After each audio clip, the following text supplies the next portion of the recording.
Number 1.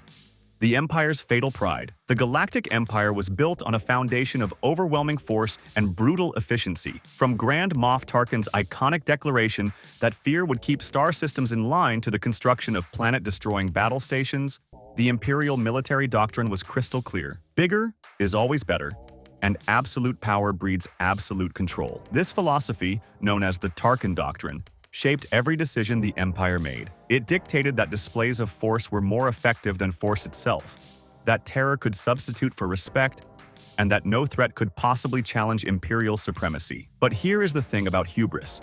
It blinds you to your weaknesses. The Death Star embodied everything the Empire stood for: massive, intimidating, and seemingly invincible. This moon-sized battle station could obliterate entire planets with a single shot of its super laser. The engineering marvel represented decades of work, countless resources, and the Empire's absolute commitment to ruling through fear. When Tarkin stood on the command bridge, he was not just commanding a weapon, he was commanding a symbol. The station's very existence was supposed to make rebellion unthinkable. The Imperial engineering culture reflected this same philosophy.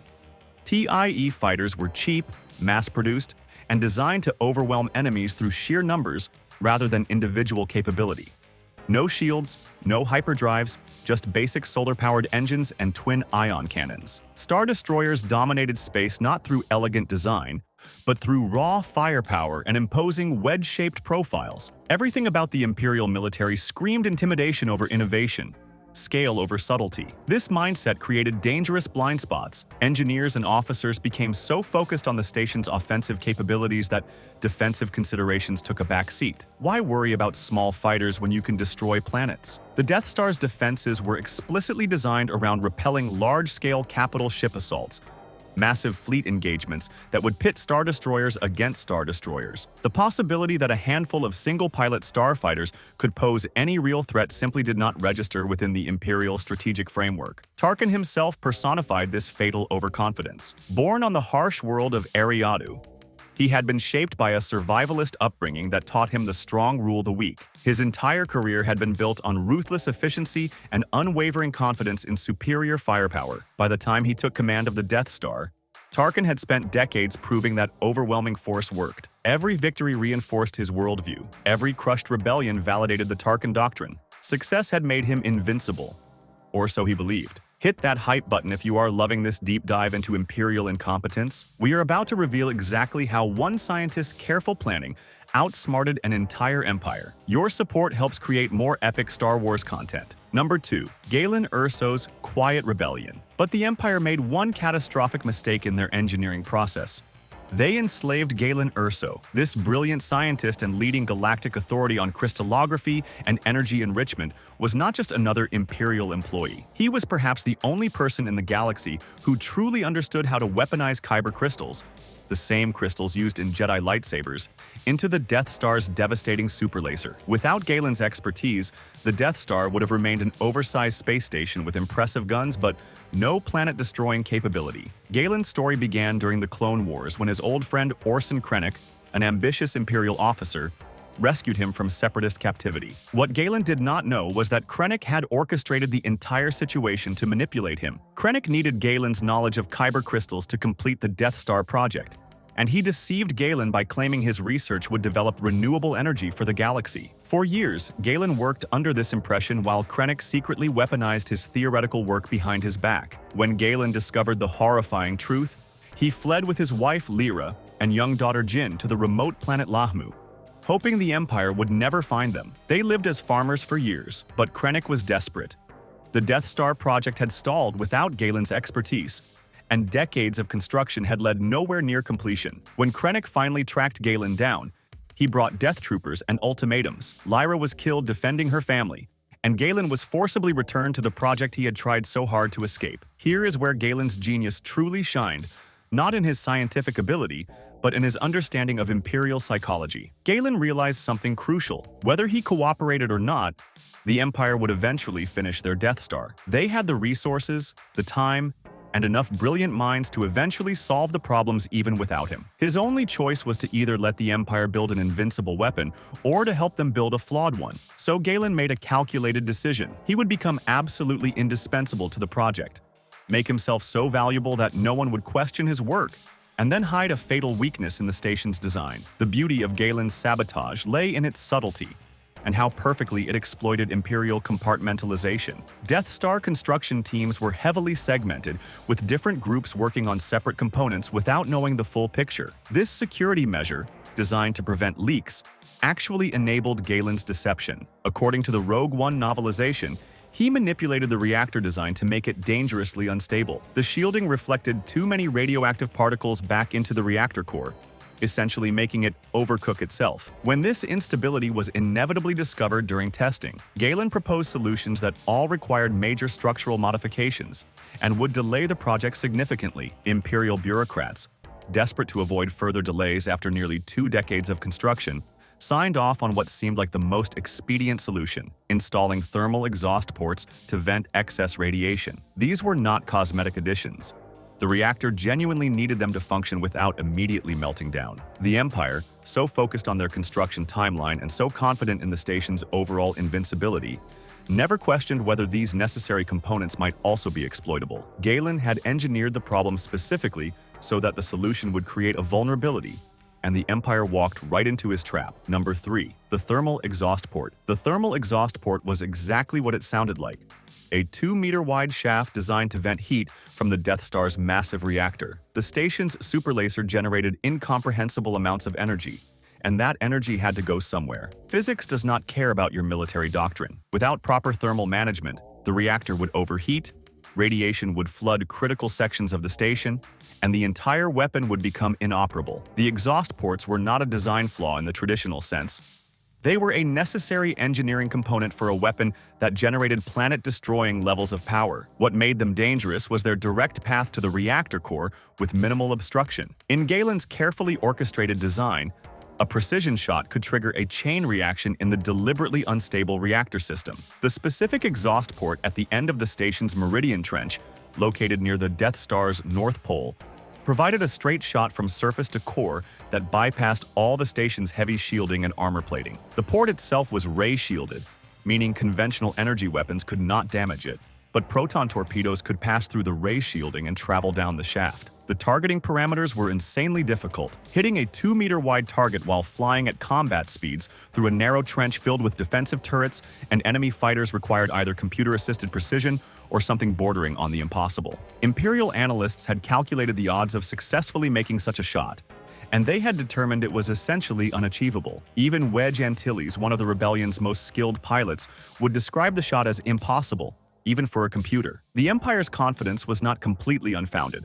The shot really was preposterously difficult. Galen had accounted for this in his planning. He could not make the vulnerability too obvious or too easy to exploit, or Imperial security would catch it during design review. The weakness had to be real enough to destroy the station, but difficult enough that it would slip past Imperial oversight. His solution was brilliant. Create a flaw that required near-impossible precision, multiple starfighter runs through heavy defenses, and perfect conditions. This way, if the plans were analyzed, Imperial engineers might acknowledge the theoretical vulnerability but dismiss it as impractical to exploit, a calculated risk acceptable given the station's otherwise overwhelming advantages. What Galen could not directly control was the defensive placement around the specific exhaust port. However, by ensuring the Empire did not fully realize how unstable the reactor truly was, he prevented them from prioritizing defensive emplacements around that particular vulnerability. Had Imperial commanders truly understood the danger, they would have stationed additional turrets, permanent fighter patrols,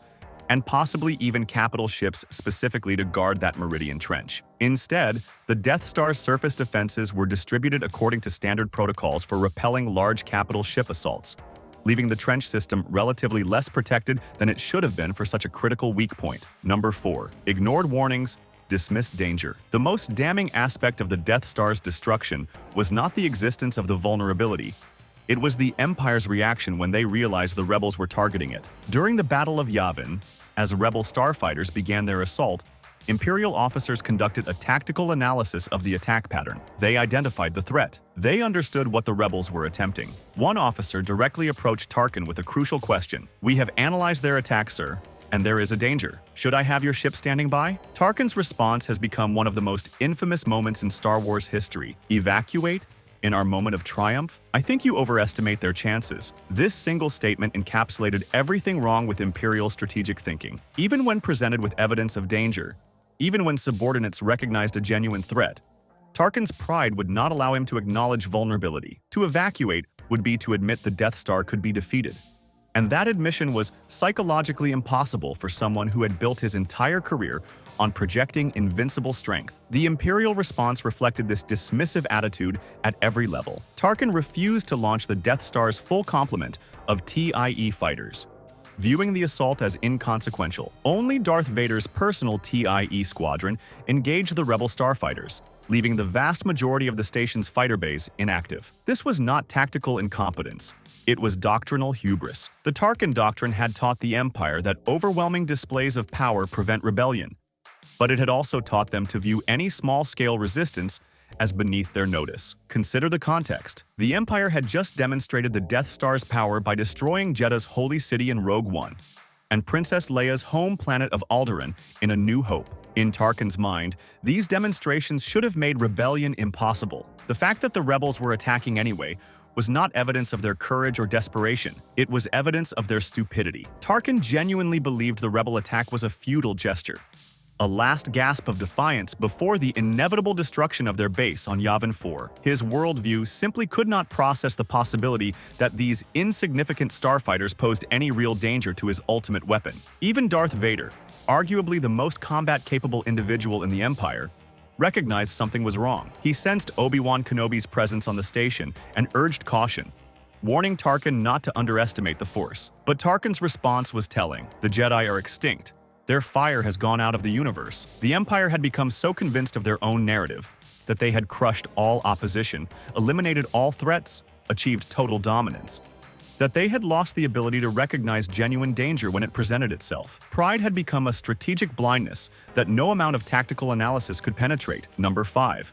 The Rebel Alliance's discovery. The Death Star plans that eventually reached the Rebel Alliance represented the culmination of incredible sacrifice and determination. These were not just blueprints casually stolen from some minor Imperial facility. They were the complete technical schematics for the Empire's ultimate weapon, codenamed Stardust by Galen Erso himself. The plans were stored in the Citadel Tower on Scarif, an Imperial planet that served as a massive data vault for the Empire's most classified projects. Retrieving those plans required the kind of suicide mission that gives strategists nightmares. Rogue One Squadron, Jyn Erso, Cassian Andor, Bodhi Rook, Chirrut Imwe, Baze Malbus, K2SO, and their supporting forces infiltrated Scarif knowing they likely would not return. They fought through Imperial forces, manually retrieved the plans from the data tower, and transmitted them to Admiral Raddus's fleet in orbit before the Death Star itself arrived to destroy all evidence of the security breach. Princess Leia Organa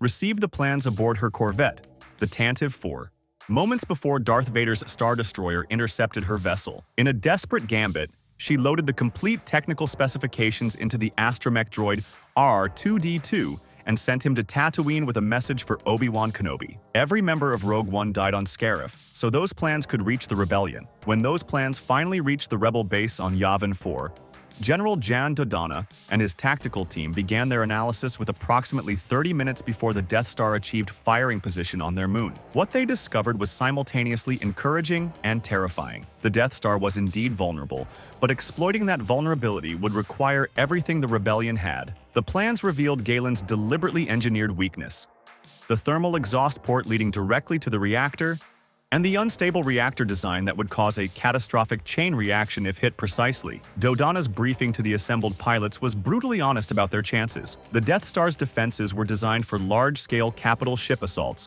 which gave small starfighters a tactical advantage. By flying close to the station's surface and using its massive size to create sensor shadows, the rebel fighters could potentially slip through the main defensive perimeter. The Meridian Trench itself provided some cover from surface turrets, creating a narrow corridor where their small profile would be hardest to target. But the shot, that 2-meter-wide target at the end of a trench filled with defensive fire, was nearly impossible. The rebels would commit their entire available starfighter force, 30 ships total, 8 Y-Wing bombers from Gold Squadron and 22 X-Wing fighters from Red and Green Squadrons. There was no backup plan. No reinforcements waiting, no second chance. When the Death Star cleared Yavin's mass and achieved firing position, it would destroy the moon, the base, and everyone in it. The rebellion would be finished. Number 6. The Battle of Yavin. The actual assault on the Death Star began as Yavin 4's star cast long shadows across the gas giant's atmosphere. The rebel starfighters launched, knowing they had approximately 30 minutes before the station achieved firing position. Gold Squadron, led by John Dutch Vander, made the first attack run. The Y-Wings dove into the Meridian Trench, their heavier frames less maneuverable than X-Wings, but carrying more proton torpedoes. Surface turrets opened fire, filling the trench with lethal energy bolts, and then Darth Vader entered the fight. Vader's custom TIE Advanced X-1, flanked by 2 wingmen, tore through Gold Squadron with devastating efficiency. Gold 2, Dex Tyree, died first under Vader's precise targeting. Then Vander himself fell when he panicked and went out of position, allowing Vader to shoot around his wingmen. Vander managed to fire on the exhaust port before his Y-Wing exploded, but his torpedoes missed, scratching the surface without penetrating the shaft. Finally, Gold 5, Davish Popscrail, was destroyed as he attempted to warn Red Squadron about the Imperial attack pattern. The first run had failed completely. Gold Squadron was effectively eliminated, and the Death Star continued its inexorable advance toward firing position. Red Squadron took over with Red leader Garvin Dryce commanding the second trench run. The pattern repeated, a desperate race down the trench while Vader methodically eliminated fighters. Red 10 and Red 12 died almost immediately, but Dryce got his shot off. For a brief moment, it looked like it might work. The torpedoes streaked toward the exhaust port, their trajectory perfect, but they missed by mere meters, creating another meaningless impact on the Death Star's armored surface. Dryce's final words before Vader destroyed him were a command. Red 5, this is Red Leader. Make your attack run. Luke Skywalker led the final attempt with Wedge Antilles and Biggs Darklighter as wingmen. This was it, the rebellion's last chance. Its final hope riding on a moisture farmer from Tatooine who had been with the Alliance for mere days. Vader pressed his attack with ruthless efficiency. Wedge took damage to his fighter and had to pull away. Biggs died protecting Luke, his X-Wing disintegrating under Vader's guns. And then Luke was alone in the trench, the Dark Lord of the Sith closing for the kill. Victory seemingly assured for the Empire. What happened next would define galactic history. Han Solo and Chewbacca, who had ostensibly left before the battle to avoid Imperial entanglements, returned at the critical moment. The Millennium Falcon dove out of Yavin's sun, guns blazing, destroying one of Vader's wingmen. The other wingman, a pilot named Mythil, panicked and collided with Vader's TIE, the impact sending Vader spinning out of control away from the Death Star. In that brief window, guided by the Force and the spirit of Obi-Wan Kenobi, Luke Skywalker switched off his targeting computer and trusted his instincts. 2 proton torpedoes left Luke's X-Wing. They traveled down the exhaust shaft, through the ray shielding, and into the reactor core. Galen Erso's carefully engineered instability did exactly what it was designed to do. The torpedoes triggered a chain reaction, energy cascading through compromised systems, the reactor consuming itself in an expanding sphere of destruction. The Death Star exploded just moments before it could fire on Yavin 4, taking Grand Moff Tarkin, thousands of crew members, and the Empire's doctrine of fear into oblivion. Number 7. A pattern of failure. The destruction of the Death Star was not an isolated incident. It represented the most spectacular example of a pattern that plagued the Empire throughout its existence. Imperial engineering and military doctrine repeatedly fell victim to the same fatal assumptions: that bigger meant better, that overwhelming force could substitute for tactical flexibility, and that any threat too small to intimidate was not worth considering. This pattern would haunt the Empire until its ultimate collapse. Consider the second Death Star, constructed in orbit of Endor's forest moon, just a few years after Yavin. Despite the catastrophic loss of the first station, despite knowing exactly how it was destroyed, the Empire's response was to build an even larger version. They corrected the specific flaw, replacing the vulnerable exhaust ports with millimeter-wide heat dispersion ducts spread across the surface, but maintained the same fundamental philosophy. The second Death Star was larger, more powerful, and supposedly more invincible. And like its predecessor, it was destroyed by fighters who exploited weaknesses the Empire refused to properly defend.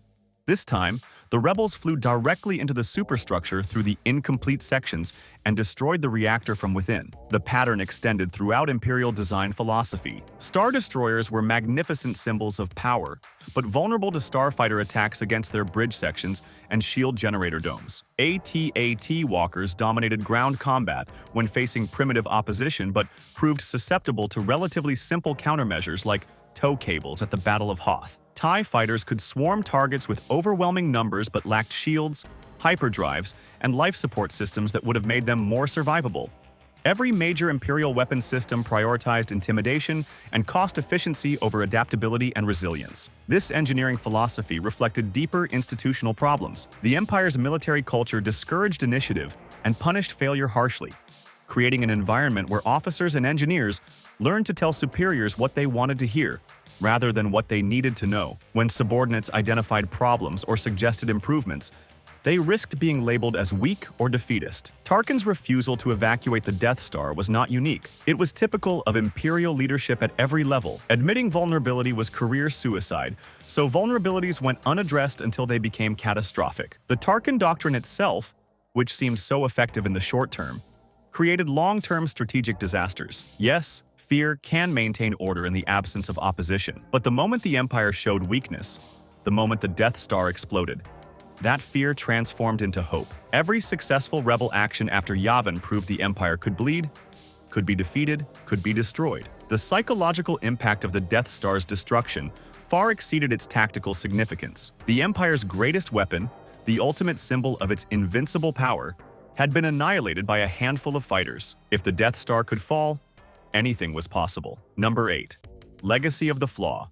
The thermal exhaust port became more than a vulnerability. It became a symbol that reshaped galactic consciousness. To the rebellion, it represented proof that determination and courage could overcome impossible odds, that tyranny contained the seeds of its own destruction, that hope was more powerful than fear. To the Empire, it became a source of shame and paranoia, a constant reminder that their vaunted superiority could be undone by factors they had deemed insignificant. And to history, it stands as one of the clearest examples of how institutional arrogance breeds catastrophic failure. Galen Erso's name was not widely known during the Galactic Civil War. His daughter Jin died on Scarif, never living to see her father's plans succeed. The scientist himself was killed by rebel bombing on Adu, ironically struck down by the very forces he had tried to help. But his legacy lived on in every victory the rebellion achieved, every battle where Imperial overconfidence created exploitable weaknesses, every moment when scale and strength proved insufficient against ingenuity and determination. The rebellion did not just win because of Galen's sabotage.